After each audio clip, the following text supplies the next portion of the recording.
Hello, good day to one and all. This is Miss A. Krishna Sundar, Assistant Professor, Department of English, KAHM Unity Women's College, Manjeri.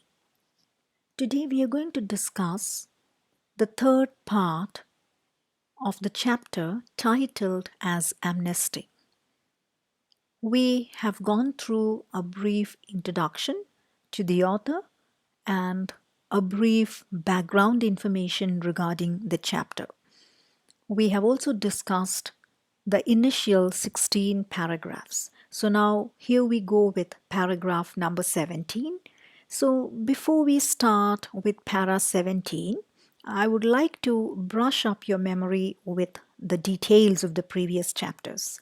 So as we have discussed, the young African woman who is a narrator of the story is waiting for her fiancé to return home. Her fiancé had been imprisoned in the island for nearly 6 years, and now he has been granted the release and he is getting back home.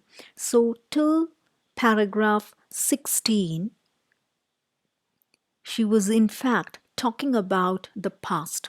She was going through a number of memories so that as readers we understand what happened to her life at the time when this man was imprisoned. So we stopped with paragraph 16 where this protagonist, the hero, the nameless hero of the chapter is returning home. The family welcomes him, so they are in a happy mood. He is brought home by his comrades, his friends, and the 6-year-old daughter is actually staying confused because she hasn't seen her father and she is not able to connect with him. So here we go with para number 17. So the child, remember the name, Inkuloleko, she is not really connected with her father. She is totally disconnected from him and she repeatedly says that this is not him. When the woman tries to convince her by telling that this is your daddy, the child repeatedly says this is not him. So the elders in the family, they suggest that the child needs time to get used to her father. So moving on to paragraph 18, she now gives a description of his physical appearance. So the man has come back with a different appearance. She felt it strange that he has become more stronger now. He described how he used to exercise regularly in his prison cell. So this is really a surprising kind of statement because a man who has been in jail for 6 years should actually be weak in health. But here you can see something contrary to this. So you can see a perfectly healthy man, not just healthy, but she says he looks more stronger than he had been before.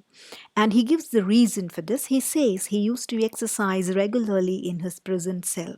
She could slowly sense a change happening in this person. And it is not just a physical change, but there is a transformation that is happening even on a mental basis. It appeared difficult to discuss the bygone past 5 years for both of them. So you can see the communication is actually becoming less. The relationship is also suffering to a certain extent. The love remains, but the man is becoming more preoccupied with his political activities, and therefore the family side or the personal side is getting reduced. If you remember, we had discussed this conflict, personal versus the political, or individual versus the society. So this conflict is there, and it is very difficult to bring a balance to these two sides.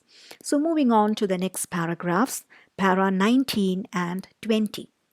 She believed that he would stay back at home and enjoy farm life. So this was what she had believed in.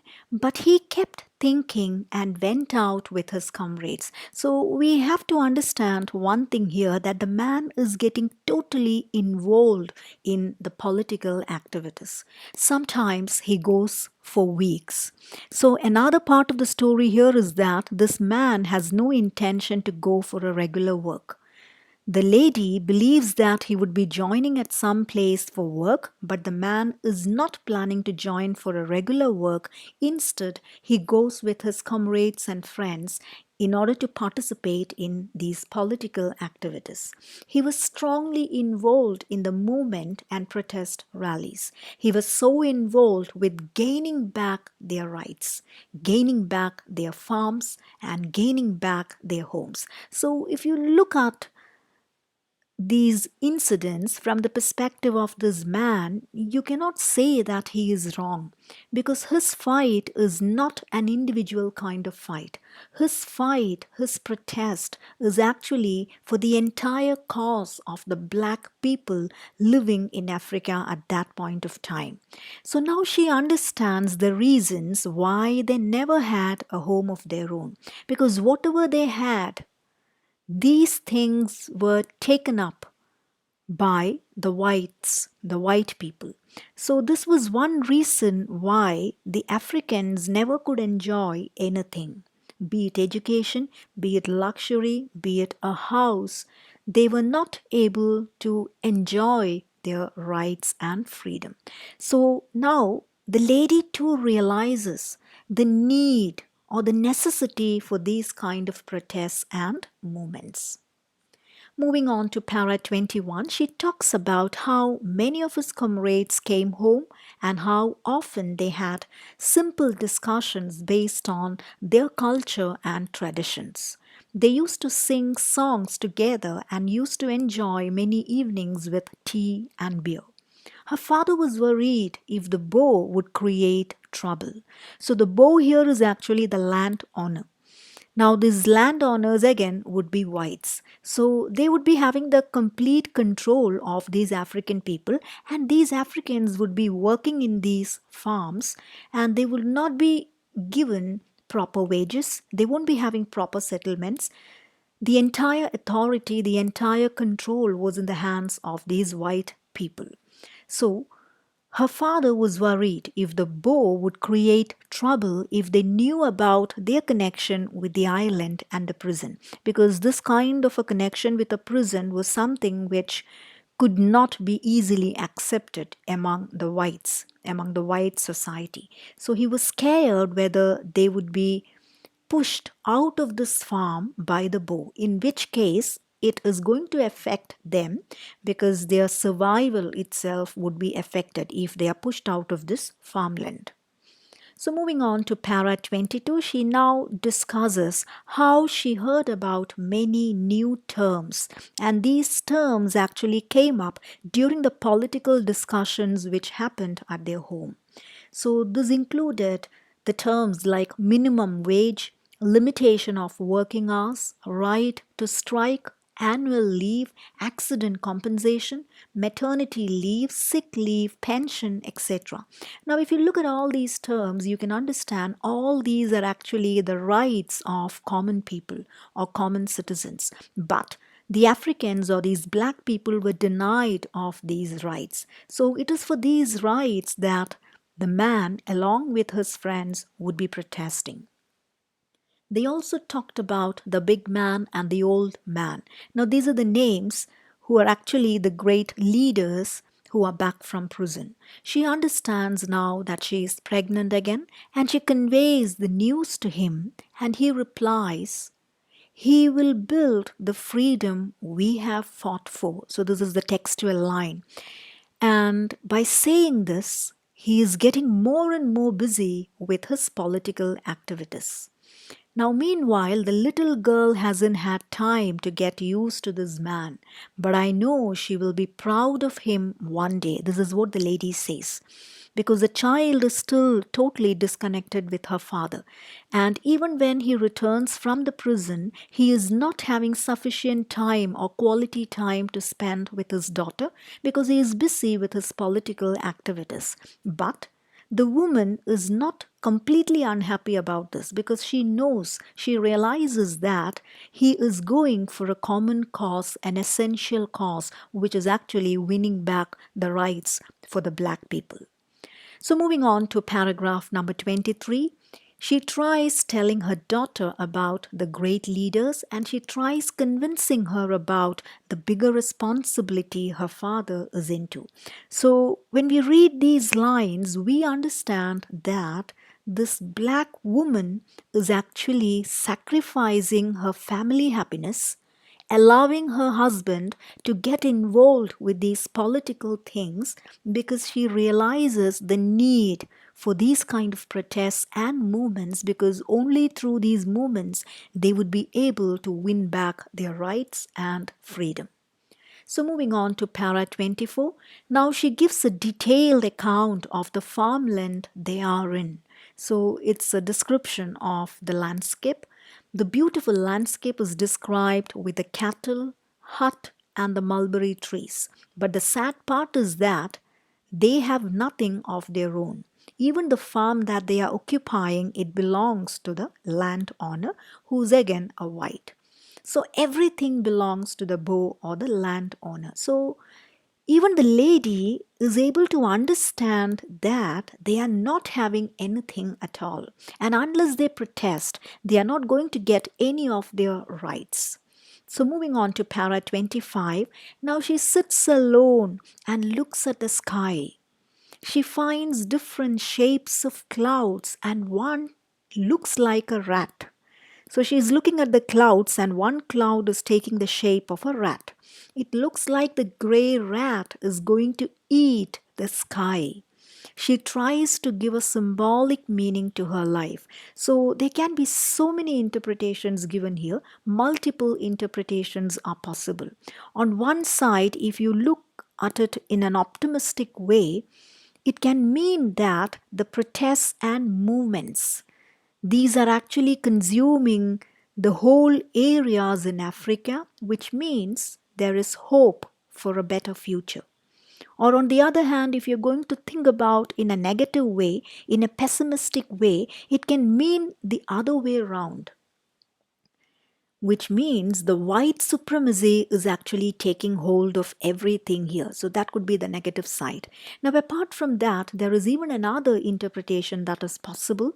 Now, this gray rat, which is actually consuming the whole sky, could be a reference to the actions of her fiancé, because this man is totally consumed by politics now. He is not a family man anymore, but he is a man who is more inclined to political activities. And his main mission in life is not his family, but to regain the rights and to create a better future for the Africans. So, this paragraph can actually give you multiple interpretations. It is really symbolic, and she tries to connect it in a symbolic way to her life. Now, moving on to paragraph 26, she sits alone while the child looks at the photograph of her father. Now, the child is still repeating the same thing, that this is not her daddy, this is not her father. So, the reason here is that she is not able to see her father even when he is out of the jail. He is totally consumed by politics. There is a tinge of pain and disappointment in the character here, but at the same time, she holds hope for the future. So, this is actually a very difficult position for this African woman. On one side, they have to sacrifice their home and their relationships because the men are going out and getting involved in political activities. But these women are not so ignorant and they realize that this is for a greater mission, and therefore they just hold their pain and they allow their husbands to work for the general community rather than confining them to their families. So it's a mixed feeling that she goes through. On one side, she has a pain because her fiance or the child's father is not completely getting involved with family matters. But on the other side, she is happy that he is involving himself into politics And this is for a greater cause, for a better tomorrow. So she is happy when thinking about that part of his character. Now, moving on to the very last paragraph. This is how the last paragraph goes. I am watching the rat. It's losing itself, its shape, eating the sky, and I am waiting for him to come back. So, this rat can be the protests and the movements which can consume the people involved in it. And she finally says she is waiting for him to come back. Again, you can see waiting. I am waiting to come back home. Now, the very last line looks very optimistic because she believes that they can have their own homes. So, in the previous paragraphs, we had already discussed how they could not build a home and how they were actually worried about the financial crisis because they were not having enough money. We have seen the difficulty they had gone through in saving up a little bit of money when they wanted to visit this person in the island. So, I'm waiting to come back home means she is actually having hope in the activities of her so called husband, or the man, the potential husband, as you can name it, because he is her fiance, because they are not yet married. So she is waiting to come back home can refer to the fact that one day they will be having their own land, they would be having their own home, and they can create a space for them, a space which is not dominated by the white people. So, with this, we come to the end of the chapter summaries. Now, I request you, please read the text because these are just the paragraph summaries, and without reading the text, you will not be able to enjoy the short story because it's really a beautiful story. So, with this, we come to the end of the chapter summary. So, thank you very much for your patient listening. Now, you can check the next video, that is part 4, with a discussion of question and answers at the back of your text. So thank you very much for your patient listening. If you have any queries, if you need more assistance, please do not hesitate to connect with me in my email ID. So thank you very much. Thank you.